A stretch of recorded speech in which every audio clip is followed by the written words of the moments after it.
মানুষের মধ্যে একটা ভুল ধারণা ছিল অনেকের মধ্যে যে অন্তর্বর্তীকালীন সরকার থেকে যাবে। আমরা প্রথম দিন থেকে প্রস্তুত ছিলাম যে একটা পরিবেশ, সাধারণত বিপ্লবের পরে আমাদের অর্থনীতি ছিল ভঙ্গুর। ব্যাংকের ৮০ ভাগ টাকা লুটেরা শক্তি লুট করে নিয়ে গেছে।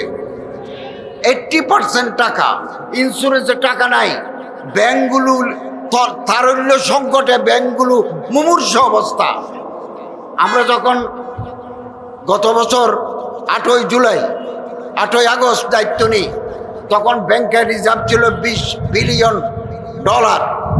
এই এক বছরের ভিতরে আমরা $31 বিলিয়ন রিজার্ভে মজুদ রেখেছি এবং একটা সাউন্ড ইকোনমিক সিস্টেম আমরা দিয়ে যাচ্ছি। আইন শৃঙ্খলা পরিস্থিতি আমরা চেষ্টা করেছি। 16-17 বছরের জঞ্জাল এক বছরে পরিষ্কার করা যায় না। একটা বিশেষ দল নিজেদের লোক ঢুকে দিয়েছে সব জায়গায়।